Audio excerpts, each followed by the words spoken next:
ang ating paglilingkod sa Panginoon ay hindi lamang sinasabi kagaya ng narinig natin sa ilang mga tao na sabi o quoting from the scripture na sinasabi ang Diyos ay nakatingin lamang sa puso. At ang ating paglilingkod sa Panginoon ay ang buong pagkatao ng bawat isa sa atin. Ang Book of Thessalonians ay nagsabi na ang pakakabanalin ng Panginoon ay ang buong espiritu, kaluluwa at katawan. Verse 23 ng 1 Thessalonians chapter 5 ay nagsabi, "Now may the God of peace Himself sanctify you entirely." So pinapakita rito ang kabuuan. "And may your spirit and soul and body be preserved complete without blame at the coming of our Lord Jesus Christ." So ang ating paglilingkod sa ating Panginoon is not just our spirit. Hindi lamang tayo sumasamba sa Kanya sa espiritu at katotohanan, kundi kasama rin ang ating kaluluwa, dahil ang ating kaluluwa, our soul, is the seat of our will. So napakahalaga na ang ating mga kalooban, kapasyahan ay gugustuhin natin kung ano ang gusto ng Diyos. Nanaisin natin kung ano ang nais ng Panginoon. So our spirit ay siyang naging tahanan. It becomes the dwelling place of God's Spirit, of the Holy Spirit, and our soul is the seat of our will and our decision. Kahit man ang ating katawan ay dapat din natin itong ingatan. Dahil sa pamamagitan ng ating katawan ay nagiging daan para tayo makapanatili dito sa ibabaw ng sanlibutan. Kaya pati ang ating katawan ay mahalaga rin ang ganitong bahagi na may mga pagkakataon na tayo ay nag-aayuno, nananalangin, at lahat ng ito ay may kinalaman.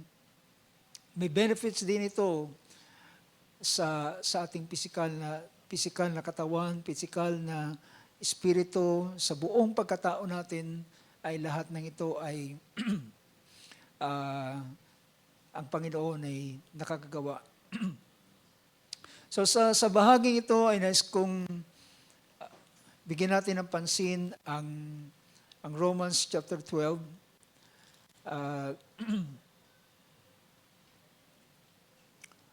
Pinakita rito ang isang verse, sa verse, especially ang verse 11, ay pinakita ron, "Not lagging behind in diligence, fervent in spirit, serving the Lord."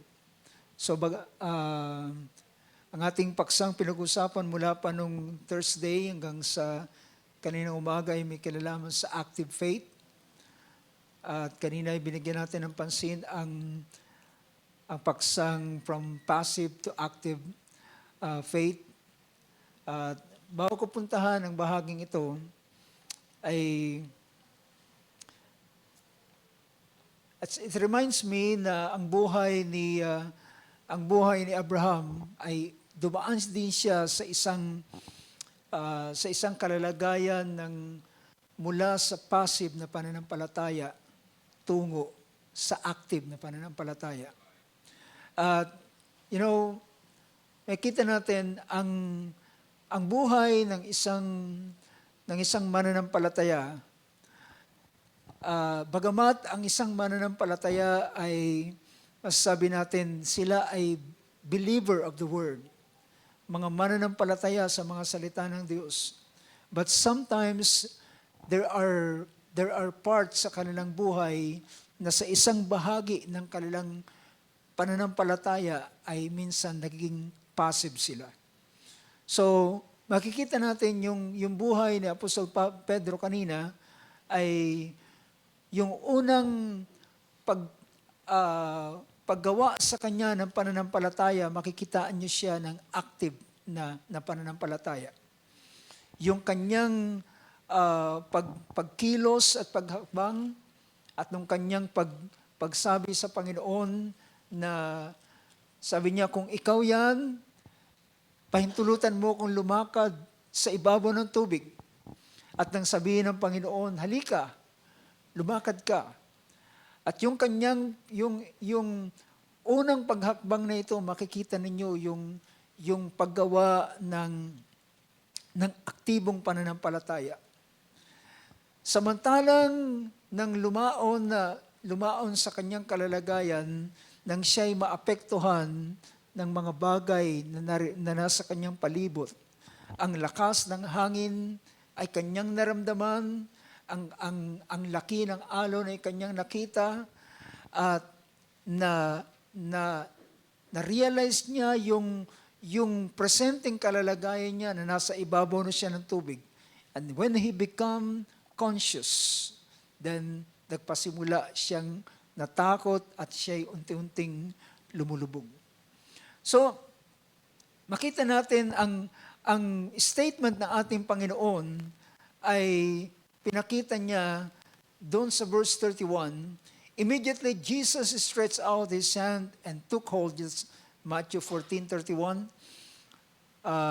Stretched out his hand and took hold of him and said to him, "You of little faith, why did you doubt?" Ikaw na merong maliit na pananampalataya. So, kahit man po sa buhay ni Abraham, ay makikita natin yung chapter 12 ng book of Genesis at chapter 11 ng book of Hebrews, ay makikita natin dito na yung unang hakbang nung tinawag si Abraham at pinakita rito sa chapter 11, ito ay gawa ng active na pananampalataya. It is the work of an active faith. Tingnan natin ang verse 8 ng book of Hebrews chapter 11. Sabi rito ng verse na yan, by faith, Abraham, when he was called, obeyed by going out to a place, sabi rito, obeyed by going out to a place which he was to receive for an inheritance, and he went out not knowing where he was going. So makita natin that this kind of faith that we can see to Abraham, makikita natin sa kanya ay ang klase ng pananampalatayang ito is active faith.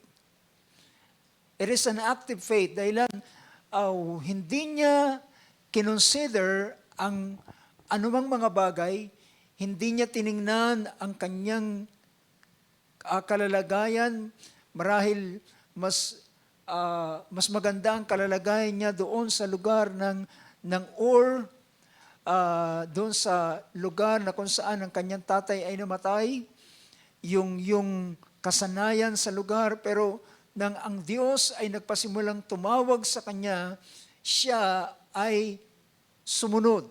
Diba? Siya ay sumunod.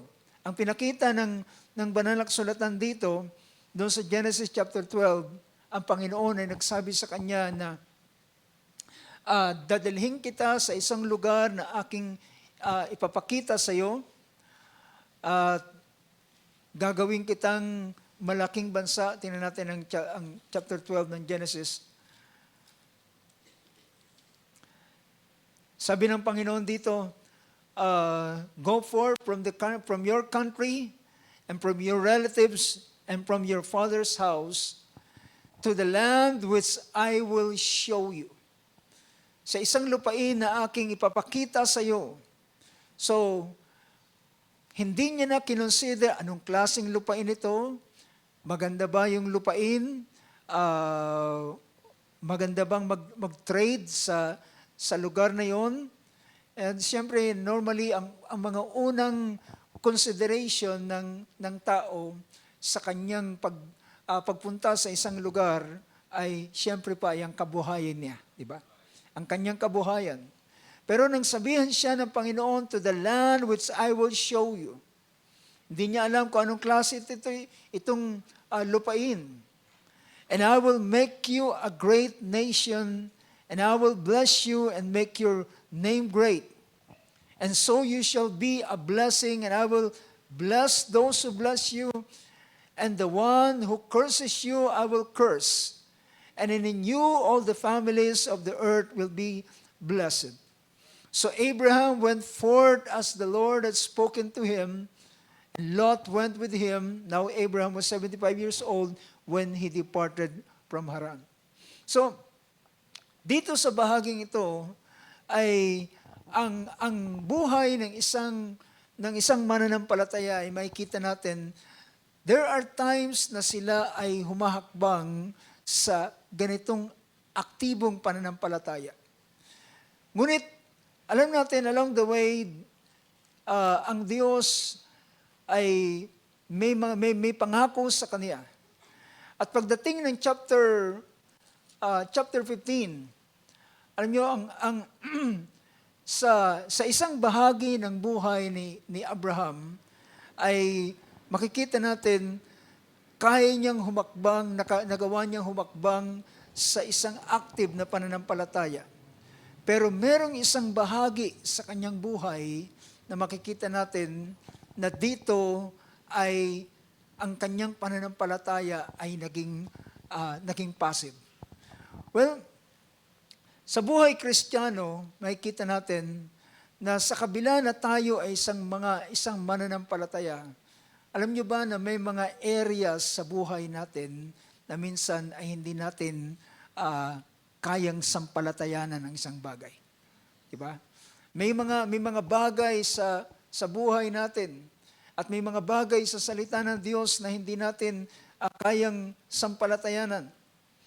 Makikita natin sa bahaging ito sa chapter 15, pagdating dito sa chapter 15, mapapansin ninyo na kahit man si Apostol Pablo, nang isinulat niya ang buhay ni Abraham, kinuha niya ang unang paglabas ni Abraham, ang unang pagsunod niya at paglabas galing sa Caldea at pagsunod sa salita ng Diyos. At yun ay kinonsider ni Apostol Pablo na sabi niya, by faith, Abraham obeyed.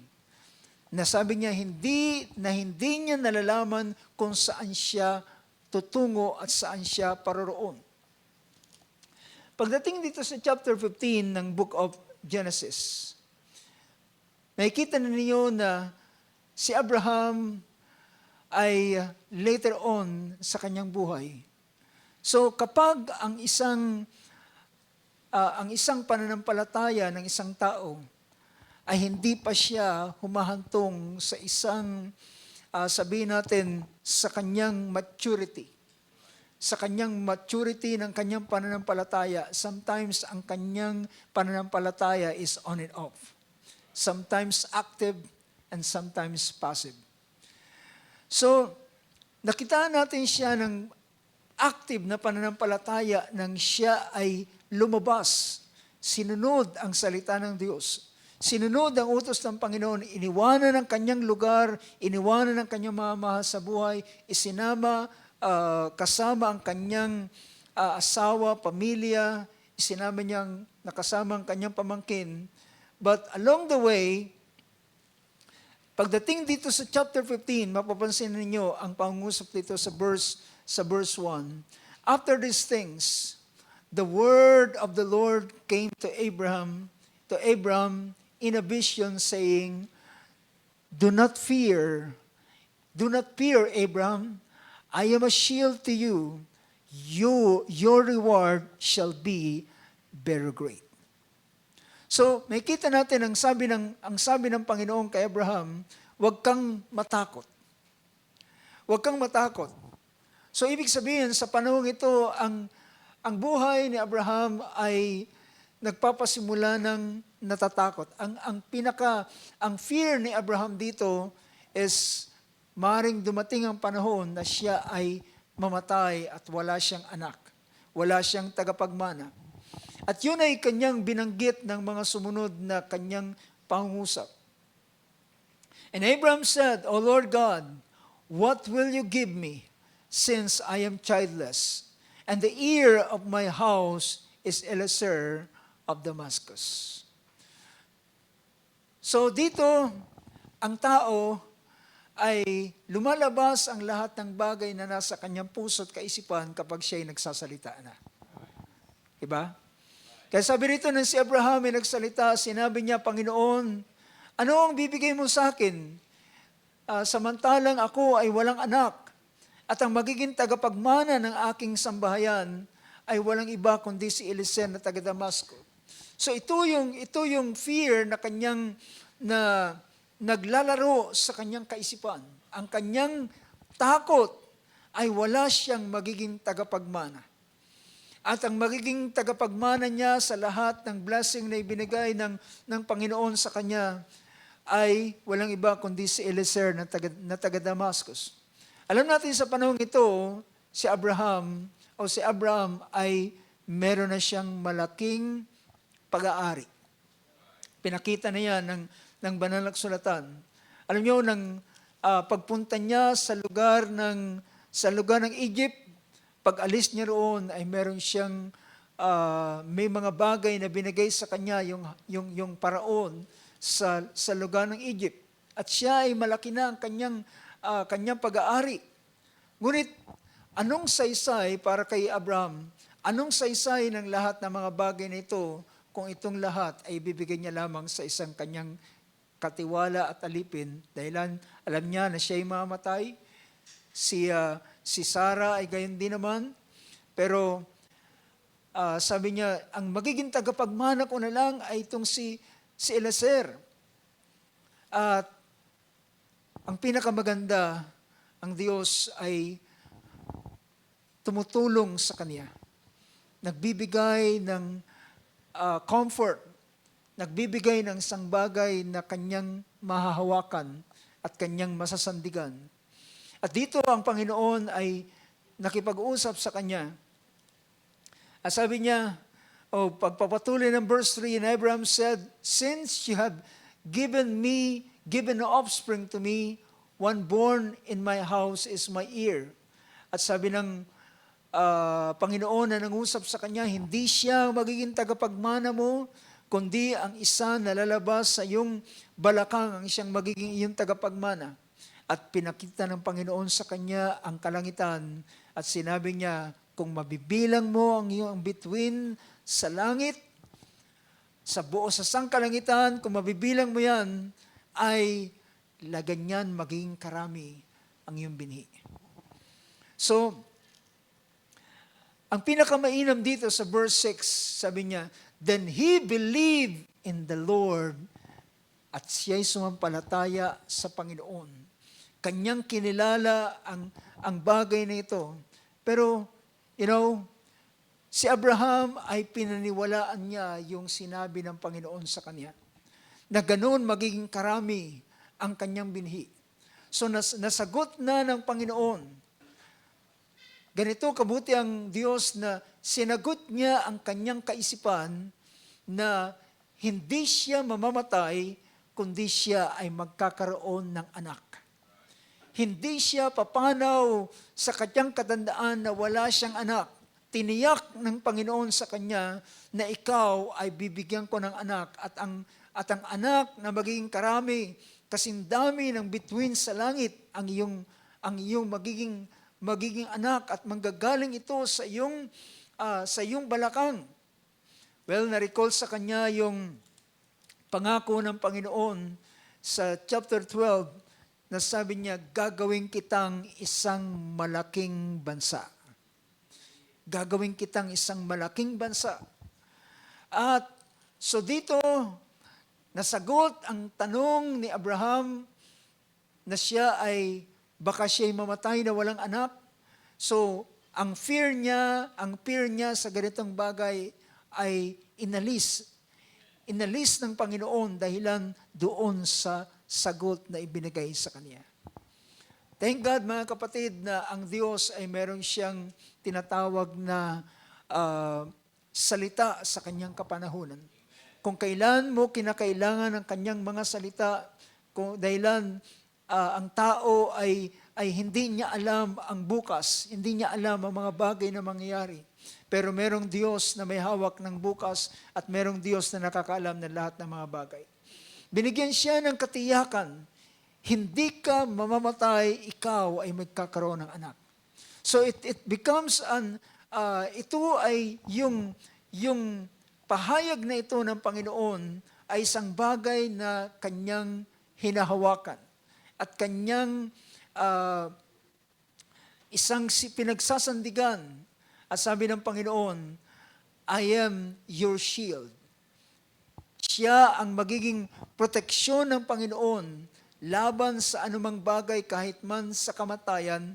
At sabi niya, ako ang magiging iyong shield, sabi niya, at ang iyong dakilang gantimpala ay tatanggapin mo. But along the way, alam natin na ang statement na ito ng Panginoon ay hindi ganon kalinaw sa kanya. Diba? Hindi ito ganon kalinaw sa kanya. Ang alam niya ay magkakaroon siya ng anak. That's all. Alam niya magkakaroon siya ng anak. Pero sa papanong paraan ay hindi yun dinetalye ng Panginoon sa kanya. Well, kaya nang si Sarah ay nagbigay sa kanya ng isang suggestion, ay napasang-ayon siya. Dahilan yung sinabi ng Panginoon sa kanya ay manggagaling sa kanya ang anak, lalabas sa kanyang sariling balakang. Kaya pagdating ng chapter 16, now Sarai, Abram's wife, had borne him no children, and she had an Egyptian maid whose name was Hagar. So Sarai said to Abram, now behold, the Lord has prevented me from bearing children. Please go into my maid, perhaps I will obtain children through her. And Abraham listened. So, ang ganitong bagay ay makikita natin ang buhay ng lalaking itong later on tinawag na ama ng pananampalataya ay ganito nag-start ang kanyang buhay. Ang kanyang buhay ay hindi siya espesyal na alam niya ang lahat ng mga bagay, kundi siya rin ay dumaan sa paghubog ng Diyos. Dumaan siya sa process ng Panginoon. Dumaan ang kanyang pananampalataya sa proseso na ginagawa ng Panginoon sa kanya. So, dito sabi ng verse 2, Abraham listened to the voice of Sarai. At na-convince siya at kanyang ibinigay sa kanya ang kanyang alipin na si Hagar. At dahilan ang sabi ng Panginoon, iniisip niya, sa akin manggagaling. At sabi ni Sarai ay makakakuha ko ng mga anak sa pamamagitan niya. So ibig sabihin mga kapatid, hindi lamang pala isa ang plano ni Sarah dito. Hindi lamang isang anak, kundi I will obtain children through her. Dahil alam niya na si Hagar ay kanyang alipin, at bilang alipin, ang kalalagay ng alipin ng unang panahon ay property talaga ng isang amo.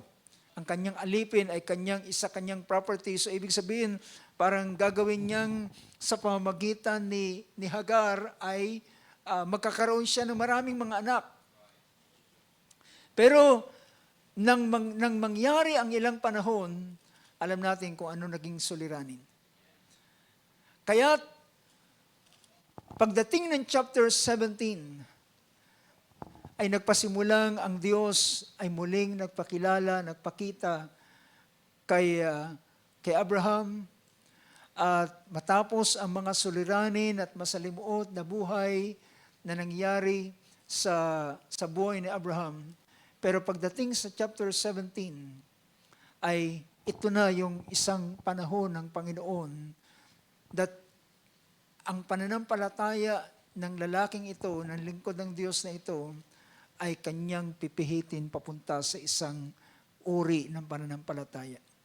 Verse 1 in chapter 17, "Now when Abraham was 99 years old, the Lord appeared to Abram." At alam natin ang pinakita rito si Abraham ay tinawag ng Panginoon. Dito tinawag siya. Kung dito pinakita sa kanya, sa chapter 15, pinakita sa kanya ang bituin sa langit para ipakita sa kanya na ganyan magiging karami ang iyong binhi. So pinapakita yung kanyang descendants na magiging anak ay magiging kasindami ng bituin sa sangkalangitan. So merong progression. May progression ng faith ang faith ni Abraham ay dumaan ito sa progreso, paglago mula sa isang bagay.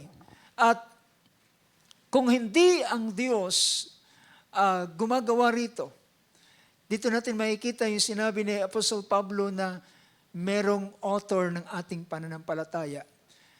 Ang Diyos ang siyang nagpasimula ng pananampalataya kay Abraham, siya rin ang nagpasakdal ng pananampalataya ni Abraham. At kung ang ating mga pananampalataya ay hindi tayo ang nagpasimula niyan, yan ay binigay sa atin. At kung ito'y binigay sa atin, siya rin ang magdadaan ito into process. Magdadaan ito sa proseso para hanggang ang pananampalatayang yan ay makita sa isang maturity, sa isang sakdal na pananampalataya. I'm glad, mga kapatid, na hindi ako ang nagpasimula nito, kundi siya. At kung siya ang nagpasimula, siya rin ang tatapos, wika ng banal na kasulatan. Kaya sabi rito, nang dumating ng isang panahon, sabi ng verse 1, "Now, when Abram was 99 years old, the Lord appeared." And pagpapatuloy ng verse 1, "I am God Almighty. Walk before me and be blameless." Alam niyo, sa ibang version niyan, sa King James Version, ginamit yung salitang be perfect.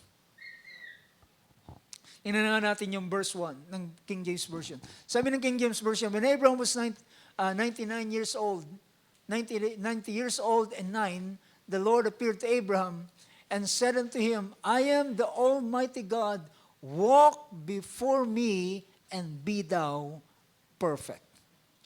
Ang salitang perfect ay yung salitang blameless, at ang meaning na pinapakita ng salitang perfect is complete. Pagiging kompleto. At sabi niya, so ibig sabihin, ang panahong ito, ang pananampalataya ni Abraham ay dadalhin ng Diyos into perfection. Into to become complete at maging blameless. At nang ang Panginoon ay nangusap sa kanya sa verse 5. Pinakita niya na ang kanyang sabi rito sa verse 2, "I will establish my covenant between me and you, and I will multiply you exceedingly." At alam niyo, nang marinig ito ni Abraham, "I will multiply you exceedingly," Abraham fell on his face, and God talked to him, saying. So, alam niyo, kapag ang isang tao ay ang Diyos ay merong pangako sa kanya at na pararamihin siya, gagawin siyang kasindami ng bituin sa langit. At nang ang Diyos ay makipag-usap uli kay Abraham, at binanggit uli yung tungkol sa pagpaparami. Alam niyo, yumuko si Abraham. Alam niyo, may ibig sabihin yung salitang ito. Parang pinapakita niya, ito na naman, pag-uusapan na naman natin ang ganitong bagay. Pag-uusapan na naman nila, pero ang Panginoon ay walang binibigay sa kanya until that time. Kung si Abraham that time is, pagpalagay natin mga 85 years old, ilang taon ang lumipas? 15, 14 years? 14 years ang nakalipas at wala pa rin nangyayari. Hindi naman natupad yung kasindami ng bituin sa langit, kahit isa nga, hindi binigay sa kanya. Kaya sabi nito ng verse 2, maintindihan nyo yung conversation na ito ng verse 3, and Abram fell on his face. Yumuko siya. Dahilan, pag-uusapan uli ang ganitong bagay. Verse 4, ang Diyos. Ano, parang si Abraham ay yung kanyang pagyuko ay parang pagpapakita na parang pwede niyang itanong sa Diyos, akala ko ba nangako ka sa akin? Akala ko ba nagsabi ka sa akin? So yung pagyuko niya ay merong ibig sabihin. Abraham fell on his face, pero ang verse 4, ang sabi ng Panginoon, as for me, behold, my covenant is with you, and you will be the father of a multitude of nations. Ikaw ay magiging ama ng maraming mga bansa. Ang chapter 12 ay pinakita niya, gagawin kitang isang malaking bansa. Pero dito sa verse na ito, sabi niya, gagawin kitang father of a multitude of nations. Ama ng maraming mga bansa. Hindi lamang Israel ang pinapakita. Ang chapter 12 ay nangungusap sa literal na nation ng Israel, pero pagdating sa chapter 17, hindi na ito ang literal na Israel, kundi ang mga bansa na tinutukoy niya ay kung saan ang mga anak ni Abraham ay mga ngalat. Nang tinutukoy ay mga anak sa pananampalataya. And verse 5 sabi niya, no longer shall your name be called Abram, but your name shall be Abraham, for I have made you the father of a multitude of nations. Nakita natin yung progress ng pahayag ng Panginoon kay Abram. Ngayon, siya na ay si Abraham. Siya na ay si Abraham na ang ibig sabihin, a father of a multitude of nations. So nagkakaroon ng progress ang pinapahayag ng Panginoon kay Abraham dito. Ngayon, ang tawag sa kanya, yung pangalan ito, yung pangalan ay nagre-represent merong meaning na pinapakita. Merong meaning na ini-imply sa kanyang pangalan. Na hindi na lang siya Abram as a high father, but Abraham a father of many nations. Maraming mga bansa. So nang Diyos ay magpasimulang makipag-usap sa kanya, well, makikita natin yung kapahayagang ito na binigay sa kanya ng Panginoon. Ang pangungusap na ito na ikaw ay si Abraham, na ibig sabihin, ikaw ay magkakaroon o magiging ama ng maraming mga bansa. Sa pagpapatuloy, dito sa mga sunod na pangungusap, binigyan siya ng instruction na dapat magkaroon ng pinakatanda ng covenant. The sign of the covenant. At ang sign ng covenant ay hindi lamang ito kung saan ang sign ng covenant ay naroon mismo sa katawan ni Abraham. At ito ay ang tinatawag na circumcision. At ang bawat ipapanganak na anak na lalaki ay dapat magdala sila ng tanda ng tipan doon mismo sa kanilang katawan. Pero dito, pagdating dito sa verse 15,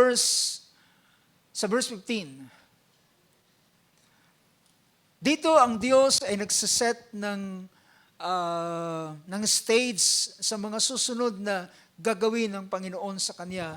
Mga pahayag na ipinapakita ng Panginoon kay Abraham. Kaya pagdating sa verse 15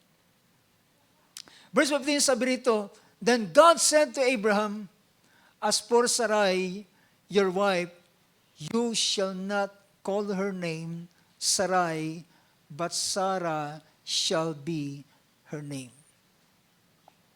Pinalitan din ang pangalan ang kanyang asawa. From Sarai to Sarah. Na sabi rito, verse 16, "I will bless her, and indeed, I will give you a son by her. Then I will bless her, and she shall be a mother of many of nations. Kings of people will come from her." But pansinin ninyo, ang sagot ni Abraham dito sa verse 17. Sabi niya, "Then Abraham fell on his face and" what? Ano sabi diyan? "And he laughed." At this time, his faith, ang pananampalataya niya sa passive. Hindi niya kayang sampalatayanan ang sinasabi ng Panginoon sa kanya. Hindi niya kayang paniwalaan. Pero, sa puntong ito, ay ito'y gawa ng Diyos. Ito'y ang Diyos ang siyang gagawa, no matter hindi man kayang paniwalaan ni Abraham sa unang pagkakataon, pero ang Diyos ay magpapatuloy. Then Abraham fell on his face and laughed. Siya'y yumuko, pero at this time, hindi lamang siya yumuko, siya ay tumawa. At sinabi niya sa kanyang puso, "Will a child be born to a man a man 100 years old, and will Sarah, who is 90 years old, bear a child?" Ito yung kanyang sinabi sa kanyang puso. And Abraham said to God, "Oh, that Ismael might live before you." Dahil sa panahong ito, anak niya na si Ismael. Sabi niya, sana si Ismael na lamang. So ang pinaka-possible na bagay na maging ama siya ng mga bansa ay sa pamamagitan ni Ismael. Nakukuha niyo yung punto ko, mga kapatid.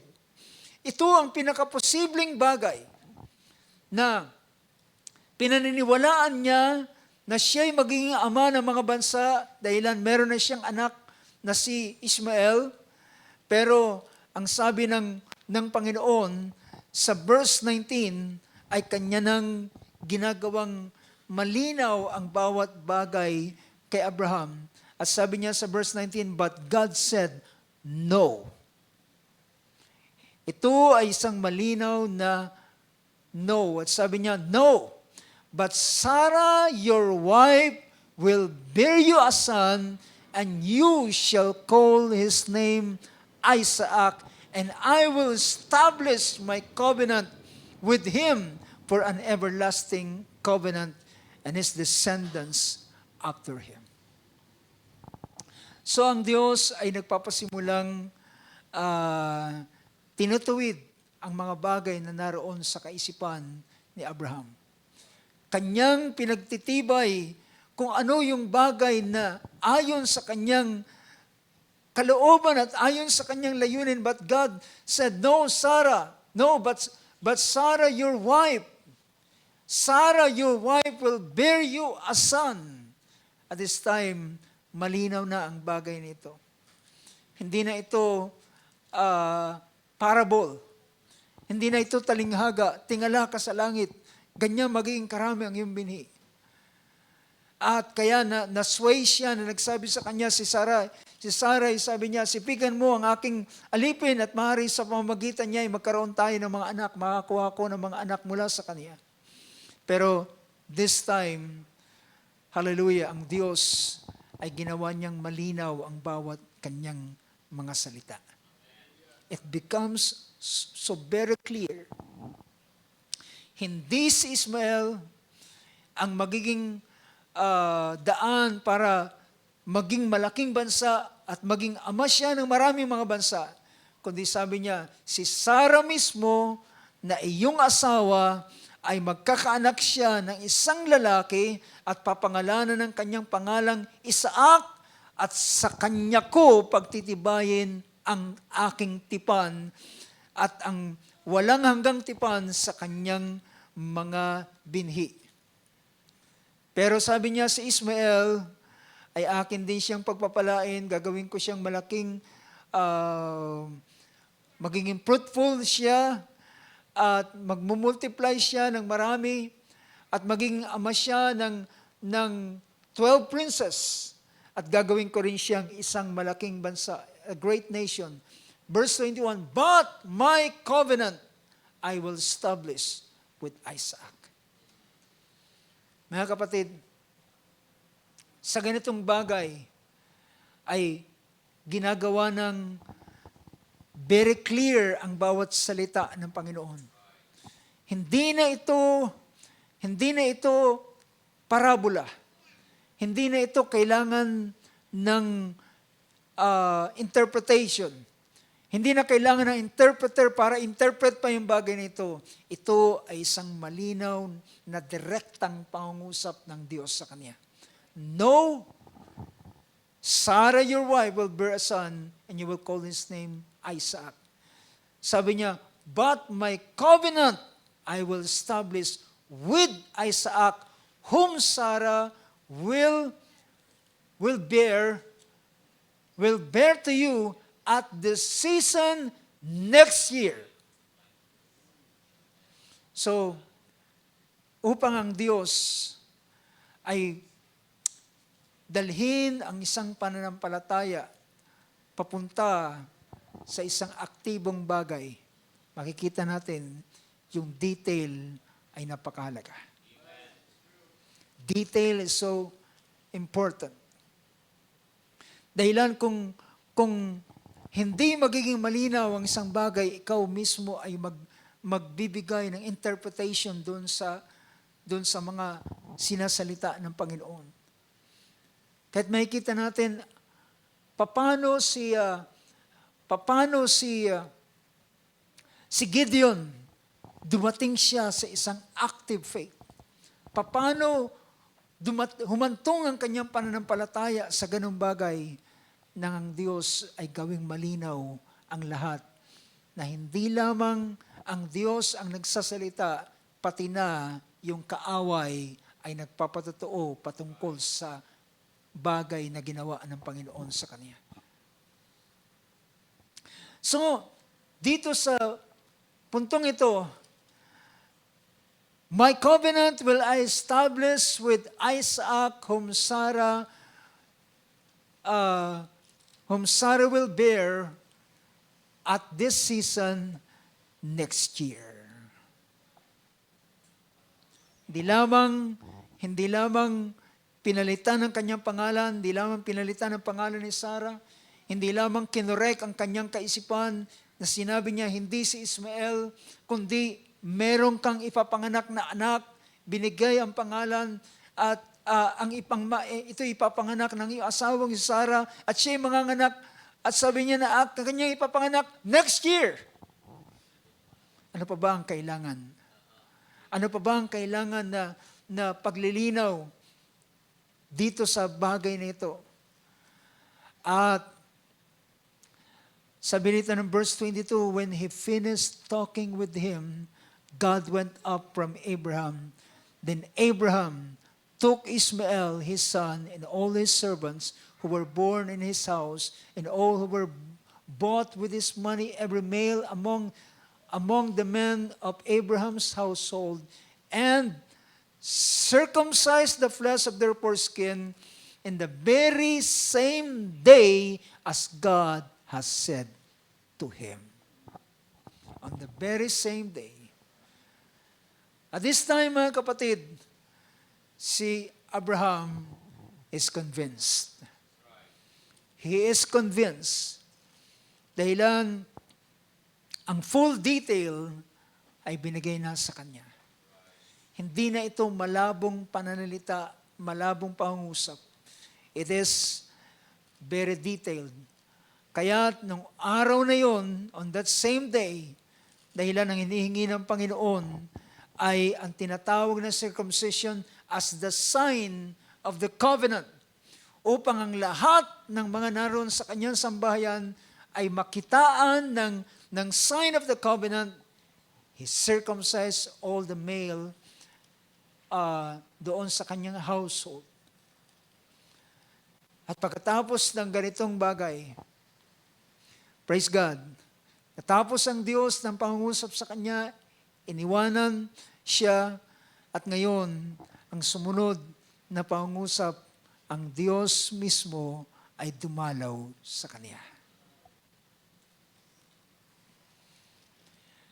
If those words is not enough, kung ang mga salitang yun ay hindi pa sapat, then ang Diyos mismo ay nagpakita kay Abraham doon sa lugar ng Mamre. At ang Panginoon, sabi ng verse 1 ng chapter 18, now the Lord appeared to him by the oaks of Mamre while he was sitting at the tent door in the heat of the day. Sa mga nagdaang panahon, sa chapter 15, malinaw dito na ang nakikita niya is vision. Diba? Chapter 15 verse 1, sabi ron, the word of the Lord came to Abraham in a vision. Ito ay pangitain na kanyang nakita. And even sa chapter 17, ang Panginoon ay nangusap sa kanya ng malinaw na pangungusap. Well, alam natin na ang lingkod na ito ay espesyal. Dahilan ng pangungusap ng Panginoon sa kanya ay from the mouth of God to the ear of Abram. Nangungusap ang Diyos ng malinaw sa kanya. Pero pagdating sa chapter 18, nang sinabi rito, the Lord appeared to him by the oaks of Mamre. Doon sa lugar ng Mamre, sa kapunuan ng mga oaks, habang siya'y nakaupo doon sa kanyang tent door sa katanghaliang tapat sa kainitan ng araw, at nakita ni Abraham ang tatlong lalaki. At isa doon na yung ating Panginoon mismo, na nasa saplutan ng laman na ng kanyang makita. Ang sabi ng verse 3, and said, my Lord, if now have found favor in your sight, please do not pass your servant. At dali-dali siyang naghanda ng pagkain para sa kanila. Binigay kay Sarah ang mga dapat ihandang pagkain at karakarakang inihanda at inilabas ni Abraham doon.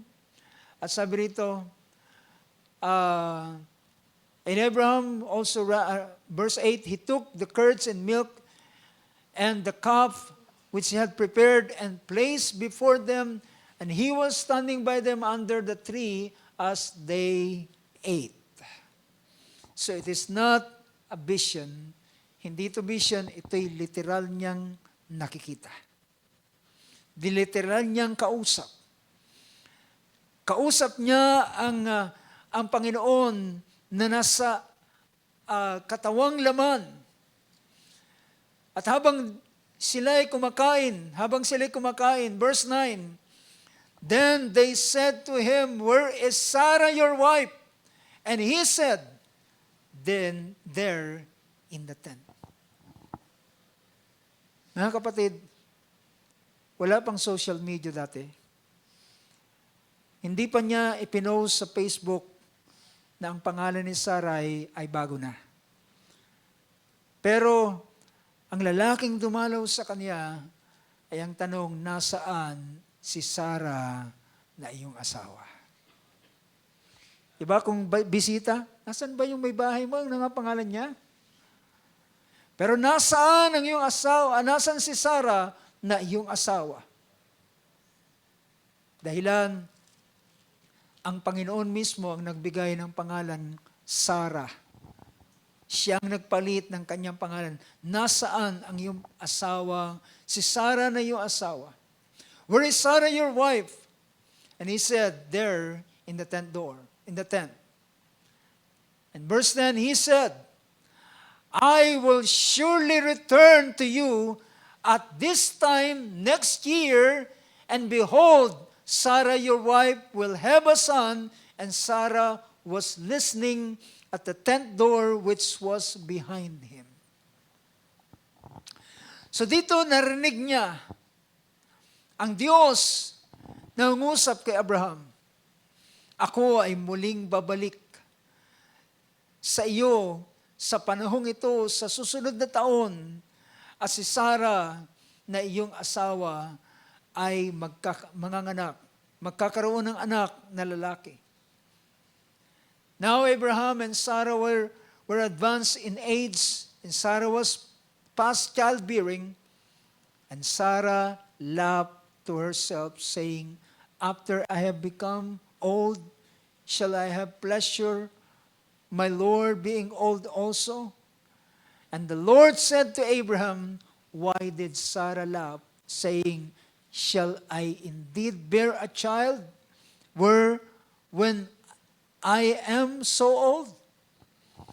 So si Sarah ay tumawa at ang Panginoon ay nagsabi, verse 14, sabi niya, is anything too difficult for the Lord? Meron bang bagay na mahirap para sa Panginoon? At totoong wala. At the appointed time, I will return to you at this time next year, and Sarah will have a son.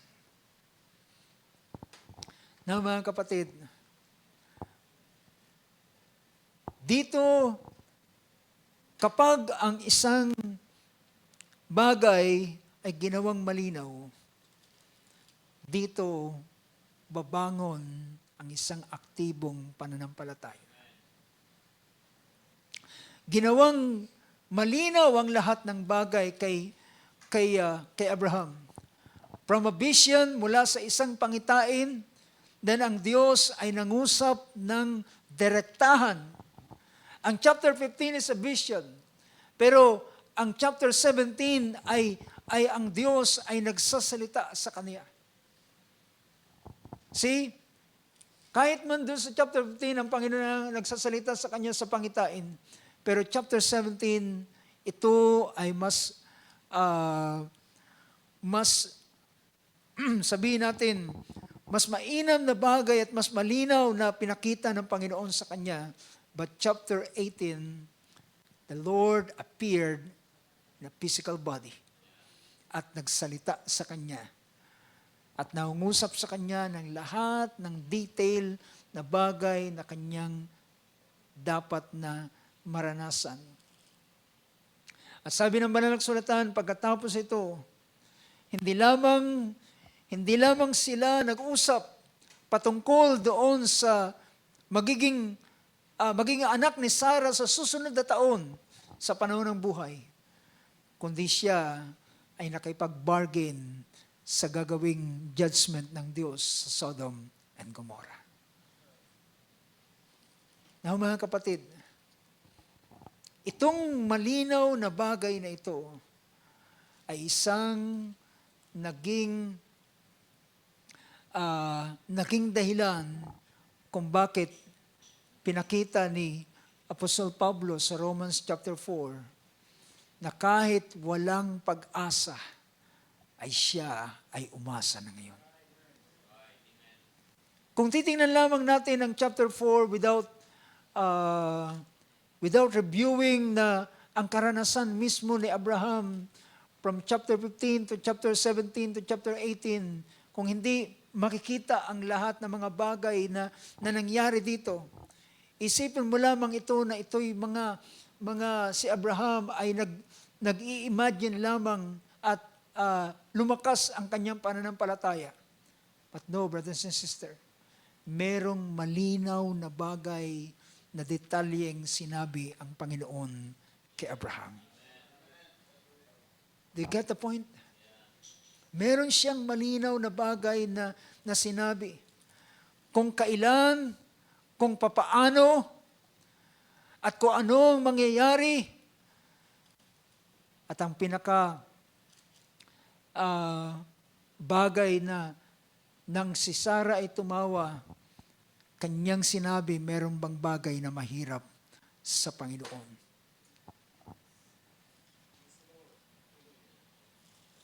Anong sabi ng Book of Jeremiah? Absolutely nothing. Nothing is too difficult for thee, sabi ng Book of Jeremiah. At pagkatapos dito, ang Panginoon mismo ay nakipag-usap sa kanya. Sabi niya, itatago ko ba kay Abraham ang aking gagawin? Samantalang siya, alam ko na siya ay magiging isang dakila at makapangyarihang bansa. At siya ay pagpapalain ko at magiging pagpapala siya sa lahat ng mga bansa. Sabi niya, and then kanyang sinabi kung ano ang kanyang gagawin sa Sodom at Gomorrah. At doon siya ay nakipagtawaran dahil alam niya si Lot ay naroon sa lugar ng Sodom at Gomorrah. At kaya siya nakipagtawaran kung merong 50, gugunawin mo ba ang Sodom at Gomorrah?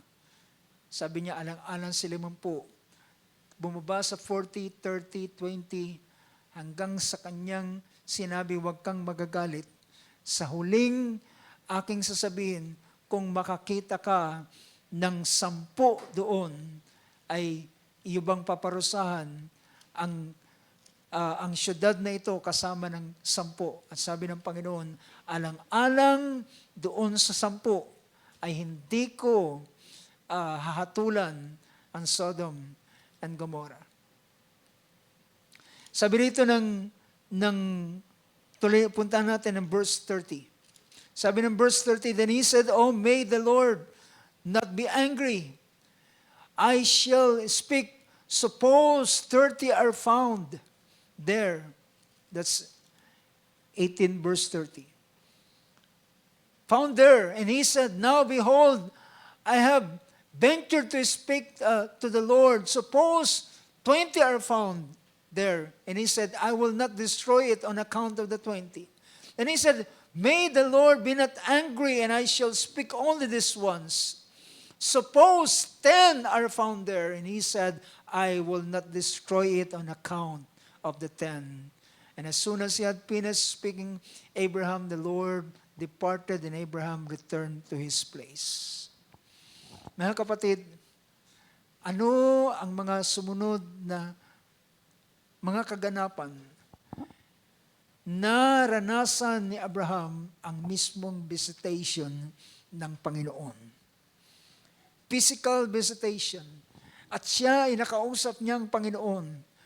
At nakipagtawaran siya at sinabi ng Panginoon, on account of 10, hindi niya gugunawin ang Sodom and Gomorrah. At nakita niya kung ano ang naging outcome ng Sodom and Gomorrah. Hinatulan ng Diyos ang Sodom at Gomorrah. At si Lot ay pinatakas bago muna gunawin ang lugar ng Sodom and Gomorrah. Now, mga kapatid, sa ganito bang mga karanasan ni Abraham, siya ba ay mag-aalinlangan pa? On this account of encounter, siya ba ay mag-aalinlangan pa? Kaya't ang Romans chapter 4 ay hindi lamang ito basta kung anong bagay. It is after na maranasan ni Abraham ang kanyang karanasan sa Panginoon. At doon, alam natin chapter 19, naganap ang paggunaw sa Sodom at Gomorrah. Pero ang sumunod na chapter sa chapter 20. Chapter 20. Chapter 20 ng Book of Genesis. Anong sabi rito ng chapter 20? Now Abraham journeyed, verse 1, from there toward the land of the Negev, and settled between Kadesh and Shur. Then he sojourned in Gerar. Yung lugar na ito na pinuntahan ni Abraham ay sa pagitan ng Kadesh. Naalala niyo kanina binanggit yung Negev na lugar, at binanggit yung Kadesh dahilan yung lugar ng Gerar ay nasa pagitan ng Kadesh and Shur. At sabi rito, and Abraham said to Sarah, his wife, she is my sister. So Abimelech, king of Gerar, sent and took Sarah. But God came to Abimelech in a dream of the night and said to him, behold, you are a dead man because of the woman whom you have taken, for she is married. Now mga kapatid, ang chapter 20 ay wala siyang masyadong detalyeng pinakita.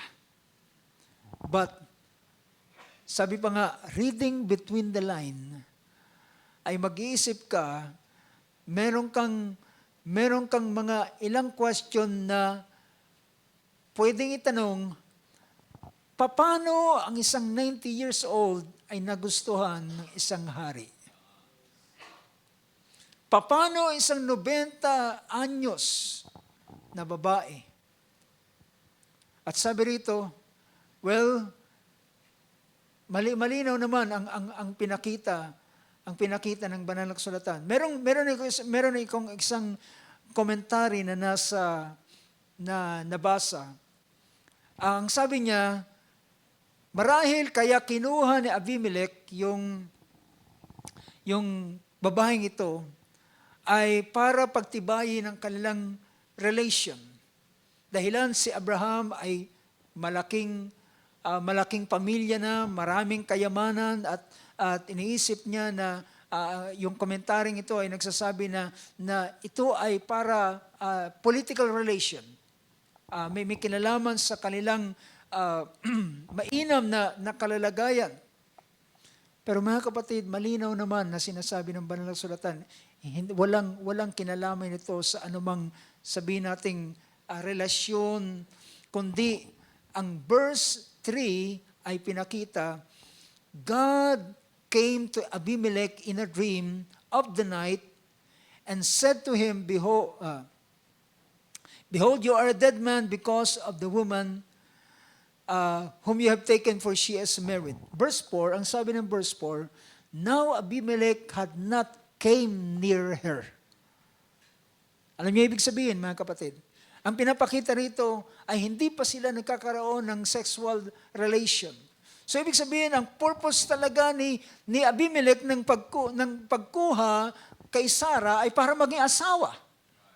Diba? Para maging asawa talaga. Hindi ito sa anumang sabihin natin para magkaroon ng magandang relasyon, ibigay din ni Abimelech ang kanyang mga dalaga sa grupo ni Abraham, kundi malinaw talaga na pinapakita rito ang purpose ni Abimelech ng pagkuha kay Sarah ay para maging asawa. Ibig sabihin, something happened, maganda si Sarah. Hindi siya mukhang 90 anyos. Well, given na sabihin natin, way back sa panahong yon, yung 90 anyos ay hindi kasing katulad ng 90 anyos ngayon. Diba? Pwede natin accept yung argument na yung panahon noon, dahilan ang buhay ng isang tao ay tumatagal ng ng 120 at si Abraham namatay siya ng 175 years old.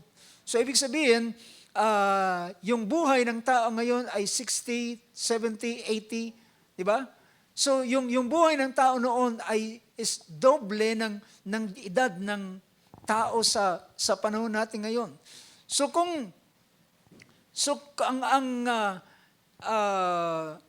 sabihin natin, yung 90 noon ay parang nasa middle age pa lang, sabihin natin. Parang nasa middle age. Pero pinakita na rito na si Sarah, ayon doon sa account ng chapter 17, ay ginamit na din yung salita na Sarah were old, advanced in age, and was past childbearing. Normally, mga kapatid, alam kong maintindihan ako ng mga sister, kapag ang babae ay tapos na sa panahon ng kanilang panganak, iba na ang kanilang, sabihin natin, ang complexion nila.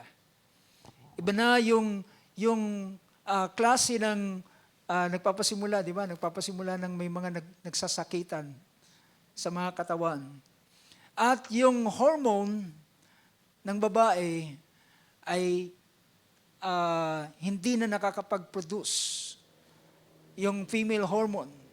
Kaya sa ganitong bagay ay given na iba na talaga ang maging itsura ng babae.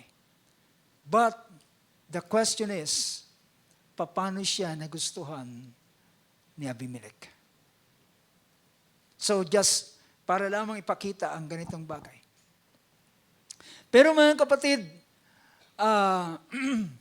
sabi ng banal na kasulatan, kinausap ng Diyos si Abimelech sa panaginip. At sabi niya, matapos sabihin, mamamatay ka dahil ang kinuha mong babae ay may asawa. Sabi niya, si Abimelech ay sumagot sa Panginoon, Lord, will you slay a nation even though blameless? Did he not himself say to me, she is my sister? And she herself said, she is my brother. In the integrity of my heart and the innocence of my hands, I have done this. Ibig sabihin, malinis ang kanyang puso at ang kanyang intensyon ng kanyang kunin si Sarah para kanyang maging asawa. Sabi niya, in the integrity of my heart and the innocence of my hands, I have done this. Kaya sabi ng Panginoon, then God said to him in the dream, yes, I know. Alam ko na inosente ka. Alam ko na malinis ang iyong puso. Alam ko na sa integridad ng iyong puso, ginawa mo ang bagay nito. Pero pansinin niyo ang pangusap na yan. Then God said to him in the dream, yes, I know that in the integrity of your heart, you have done this. And I also kept you from sinning against me. Alam nyo, nang mabasa ko ang bagay nito, and I also kept you from sinning against me, therefore I did not let you touch her. Alam natin ang ibig sabihin ng bagay nito. Hindi niya pinahintulutang masipingan si Sarah dahilan sabi niya, iniingatan, alam kong ikaw ay matuwid. Sa integridad ng iyong puso, ginawa mo ang bagay na yan. Kaya't iniingatan din kita na huwag magkasala laban sa akin. It is God who's talking on this part. Ang Diyos ang nagsasalita. Ang sabi niya, alam natin mga kapatid, kapag si Abimelech ay ginawang asawa si Sarah, may kasalanan siya kay Abraham. Diba? Magkakasala siya ng adultery against kay Abraham. Dahilan si Sarah ay may asawa.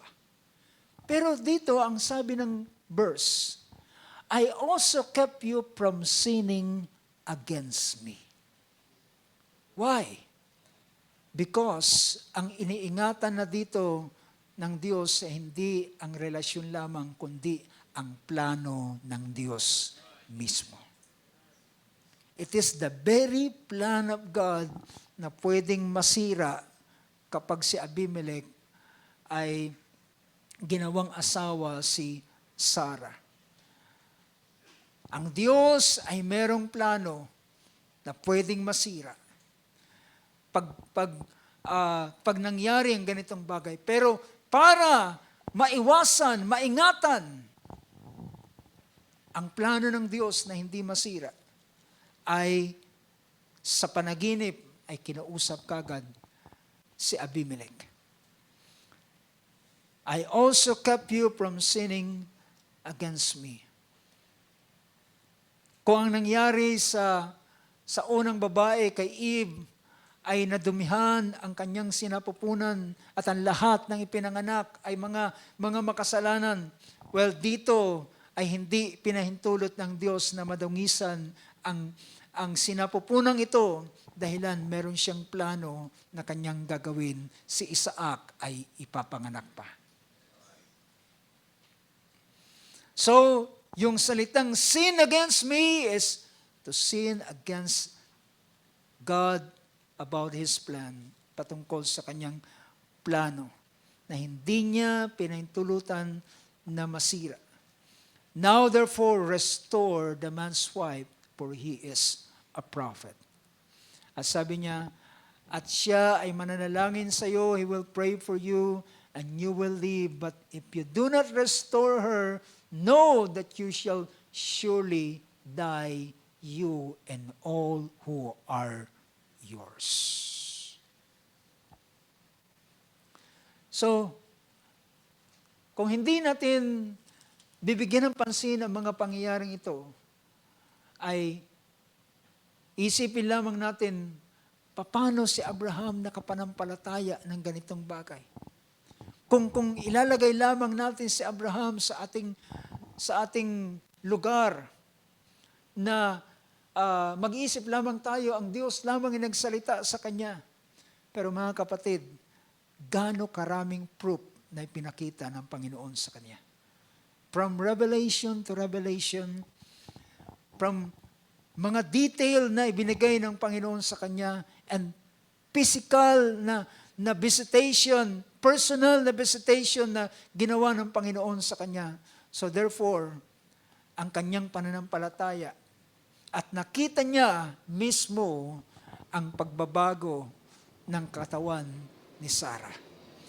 Para ihanda si Sarah para kay siya ay makapagdala ng sanggol sa loob ng 9 na buwan, at yung kanyang tawagin natin yung mammary glands niya para mapasuso niya si Isaac. Wala pa namang substitute noon. Wala pang breast milk substitute. Kundi kinakailangan talaga para masustentuhan ang pangailangan ng anak, ay anong ginawa? Pinanariwa ng Diyos mismo ang katawan ni Sarah. So, maraming mga argument na binabangon sa ganitong bagay. Pero mga kapatid, ang pinaka matibay dito, paano ang isang matanda ay nakapagpasuso ng isang sanggol? Something happened in her body. Something happened in her body. Nabuhay, nagkaroon. Sabihin natin mga kapatid, scientifically ay pwede tayong mag-usap ng mga may kinalaman sa anatomy ng katawan, ng reproductive system. Kailangan ang ovary ay kinakailangan siyang mag-produce ng egg, at ang buong katawan niya ay para makapagbigay ng gatas doon. So, something happened in her body. Diba? para kaya niyang dalhin yung sanggol sa loob ng 9 na buwan. Kailangan ng lahat ng sustansya ng katawan para si Isaac ay may panganak na malusog at masigla. And brothers and sisters, dalhan sa lahat ng mga bagay na nangyari at mga pangungusap ng Panginoon sa kanya. Anong sabi ng verse 17 ng book of Romans? As it is written, a father of many nations have I made you, in the presence of him whom he believed, even God who gives life to the dead and calls into being that which does not exist. And verse 18, Romans 4:18, in hope against hope, he believed so that he might become a father of many nations. According to that which had been spoken, so shall your descendants be. In hope against hope, he believed that he might. So para siya maging ama ng maraming bansa, ay kanyang sinampalatayanan yung bagay na ito. Na sinabi ng Panginoon, ginawa kitang Abraham. At sa pag-asa ay siya'y umasa. Verse 19, without becoming weak in faith, he contemplated his own body now as good as dead, since he was about 100 years old and the deadness of Sarah's womb. What happened? Merong tinatawag na, sabihin natin, pagbibigay buhay doon sa mga organs na naroon sa loob ng katawan ni Sarah. Ito ba imposible? Ito'y posible. Kaya niyang buhayin ang patay, hindi ba niya kayang bigyang buhay yung mga organs na naroon sa loob na hindi nagpa-function?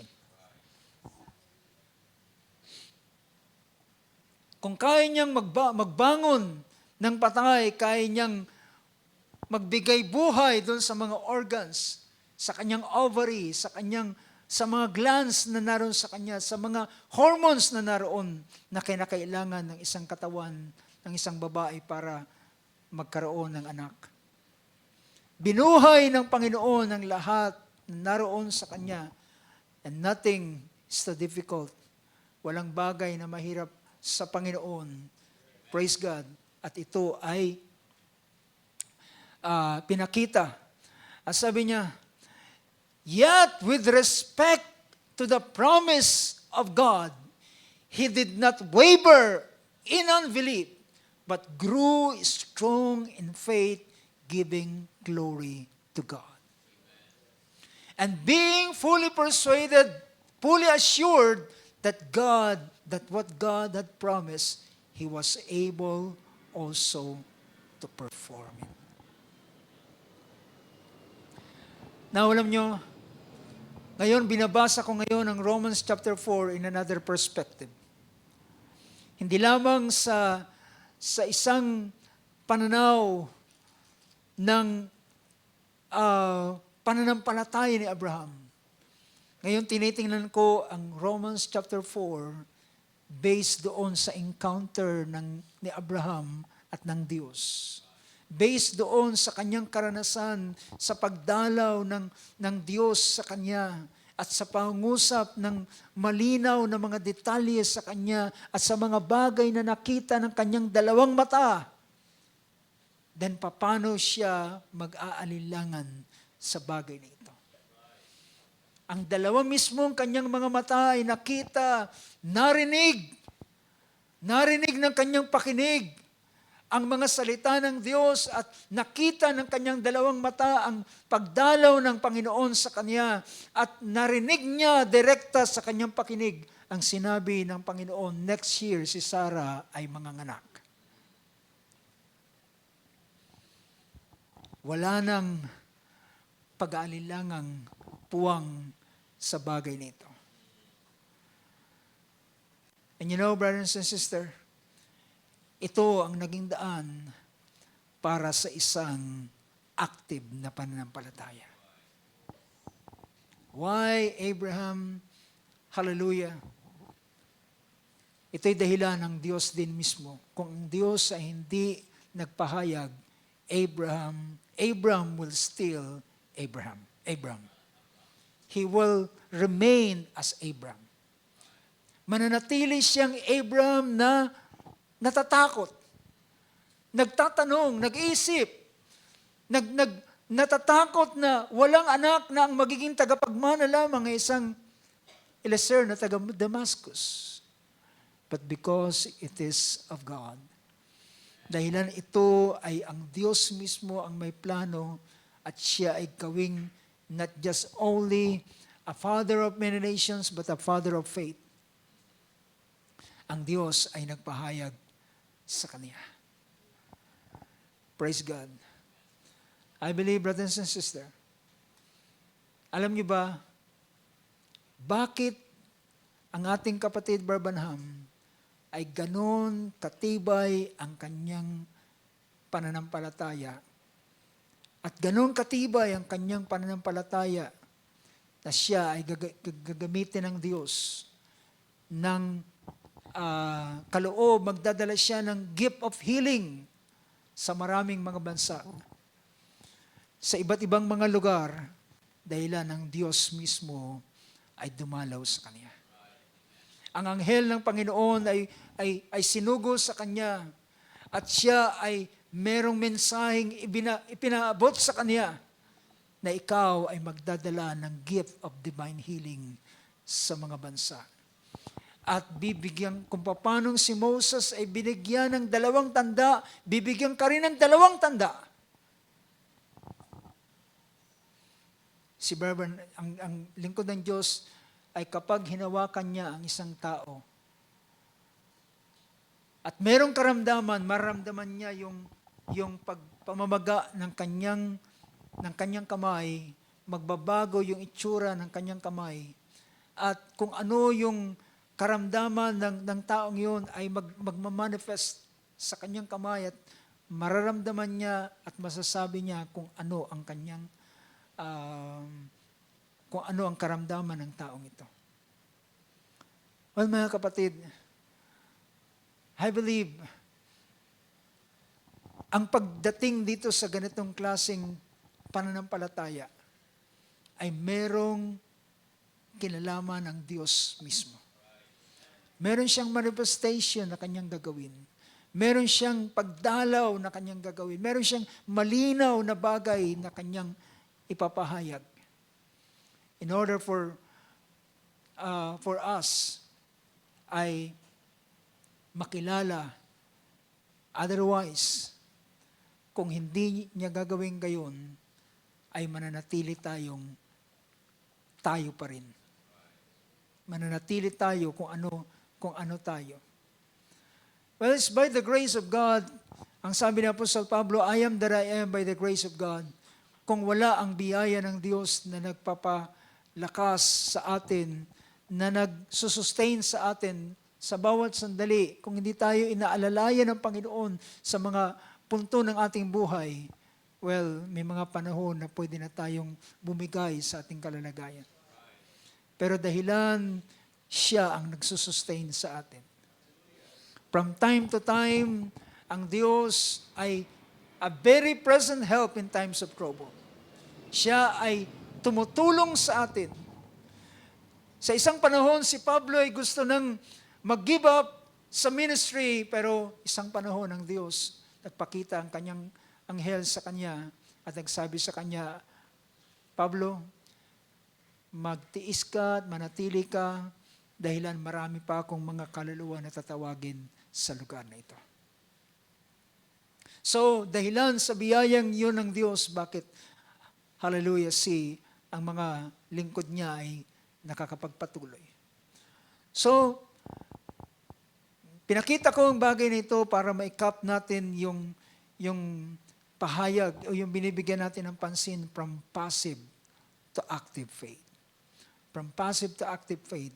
Kung ano naranasan ni Gideon, mula sa para sa kanya malabong bagay hanggang sa pinakamalino na bagay until na si Gideon mula sa karuwagan, mula sa pagkatakot, ay naging isang makapangyarihan at merong siya yung tinutukoy rito ni Paul sa Hebrews 11 na pinahayag niya. Sabi niya sa verse 33, 32, what more shall I say, for time will fail me if I tell of Gideon, Barak, Samson, Jephthah, David, Samuel, and the prophets, who by faith conquered kingdoms, performed acts of righteousness, obtained promises, shut the mouths of lions, quenched the power of fire, escaped the edge of the sword, from weakness were made strong, became mighty in war, put foreign armies to flight. From weakness were made strong. Mula sa isang natatakot, ay ginawa niyang isang makapangyarihang warrior. Sabi niya, manatili ka sa bagay na yan, ikaw na lalaking may tapang. A man of valor, sabi niya. At siya, isang duwag, paano siya tinransform into a man of valor. From weakness were made strong. Paano si Sarah mismo ay nakatanggap din naman ng lakas para maglihi ng isang sanggo. Now mga kapatid, I pray to God at ating dilangin sa Panginoon, tulungan niya tayo ng ating pananampalataya ay tumaas sa huling mga araw nito. At ang bagay na yan ay dahilan sa kanyang karanasan o sa karanasan na kanyang ipaparanas sa bawat isa sa atin. Dahilan kung walang karanasan tayong maranasan, ang ating pananampalataya ay stagnant. Magiging stagnant, mananatiling nasa kanyang dating level. Diba? It's the grace of God, it's the visitation of God, ang ginawa ng Diyos kay Abraham, wide his faith. Paano ang kanyang pananampalataya ay sumulong sa ganitong bagay. So, tama ang sinabi ni Apostol Pablo. Sabi niya, just looking to Jesus, fixing our eyes on Jesus, the author and perfecter of faith. He is the author, siyang nagpasimula, siyang naglagay, siyang nagbigay sa atin. Dahil hindi lahat ng tao meron ng ganitong pananampalataya, dahil siyang author nito, siyang nagpasimula nito sa atin, siya rin ang magpa-perfect nito. He will perfect it. Praise God. Hallelujah. Kaya paubaya lamang natin sa Diyos ang lahat ng mga bagay na kanyang ginagawa. Alam niya ang mga bagay na kanyang ginagawa sa buhay ng bawat isa sa atin. Hallelujah. Purihin ang Diyos, purihin ang pangalan ng ating Panginoon. Palapakan natin siya, mga kapatid. Hallelujah. So, hindi ko na napuntahan yung point na aking gustong ipakita sa Romans chapter 12, but reserve ko na lang ito sa mga susunod na pagkakataon at Meron din akong gustong i-share na bagay na ito at para din sa kapakanan ng bawat isa sa atin. Pero so far for now ay tatapusin ko ang bahaging ito at nais kong anyayahan kayo sa pagtayo at hallelujah.